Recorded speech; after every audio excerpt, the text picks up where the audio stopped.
Hey everyone, Leanne here from Kingdom Bloggers. So in this video, which is a part of our Google Analytics 4 training, we are going to talk about your home page in your G4 dashboard. Most of you have figured out by now, especially if you're coming over from the Classic, the dashboard looks completely different.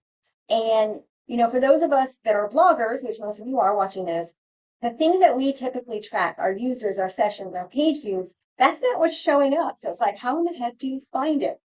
Because this G4 thing just wants to make things harder for us, I guess. I don't know.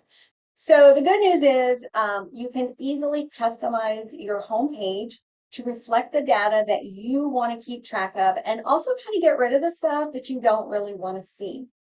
So we're going to hop over and I'm going to walk you through it, show you how to tweak the settings.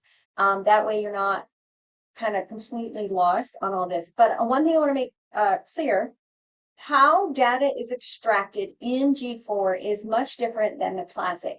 So what that means is when you get your users or your sessions or your page views, say you write them down from Classic and then you hop over to the 4 and write them down from that, they're not going to match. So your users and sessions, they're going to be off slightly from each other, but your page views, which in G4 are just called views, not page views, the page views are going to be almost double. So they're significantly higher. And so before you freak out, like, oh my gosh, I did something wrong, this is like way off. That's just all three of my sites are the same way. Talk to other bloggers who know what they're doing with this G4 stuff that I learned from. They are all having similar, what I call issues, but apparently it's not an issue. It's just the way the data is extracted. In the bigger picture, your page views, I mean, they are kind of important, but more importantly, G4 gives you the ability to kind of track session engagement. And we'll talk about that as well. But session engagement, it means they stayed on the site and they engaged with it. So they didn't just read this page and leave.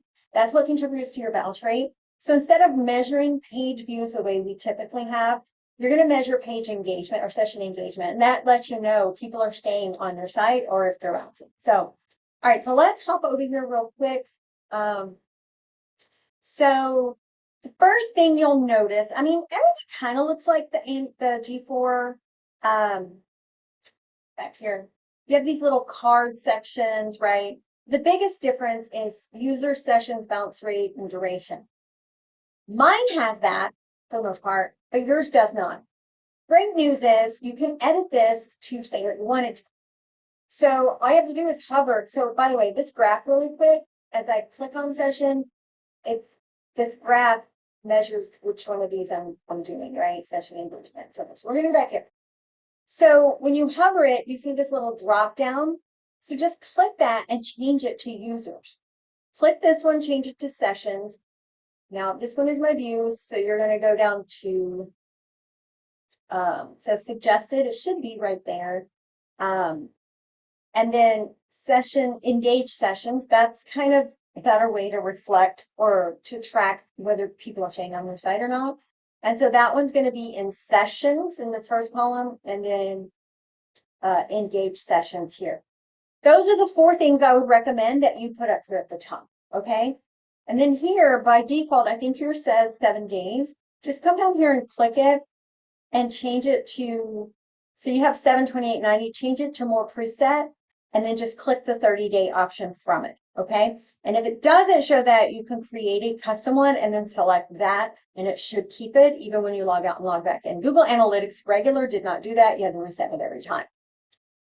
So other things on here, you have users in the last minute. That was, or last 30 minutes. That's more of your real life, like now, real time.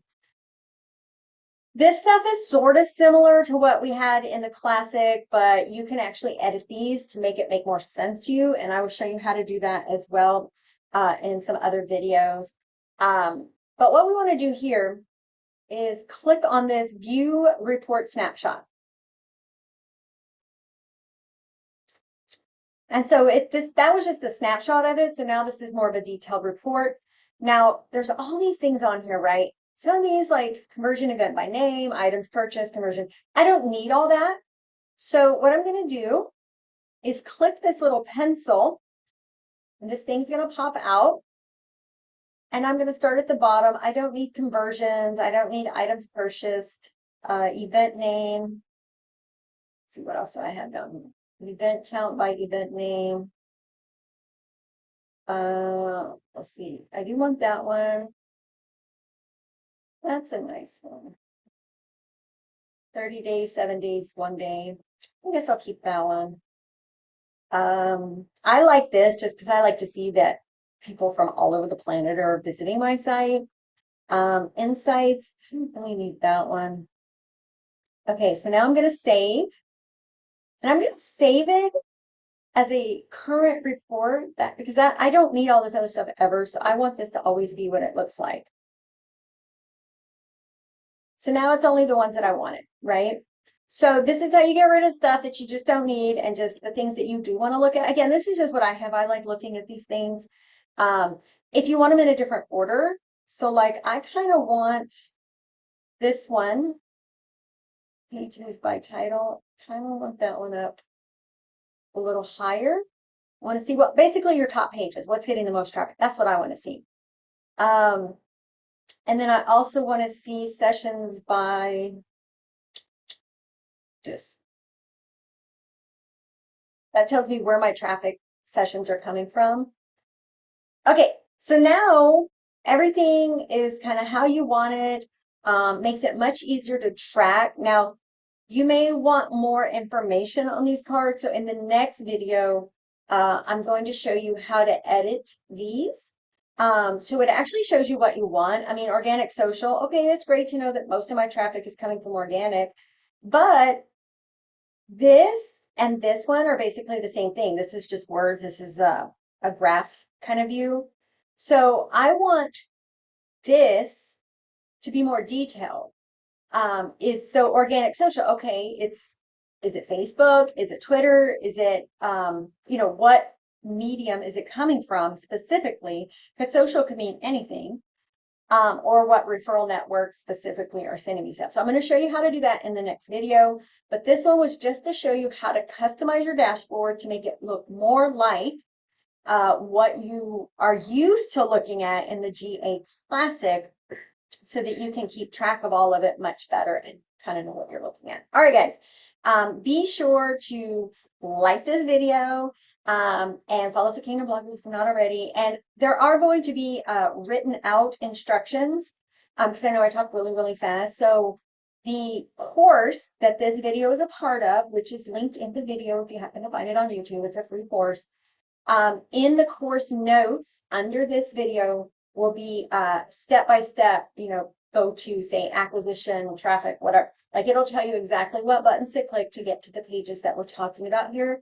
And probably some screenshots as well to make it super easy for you to go through and edit these settings accordingly. All right, guys, I will see you all in the next video. Bye-bye.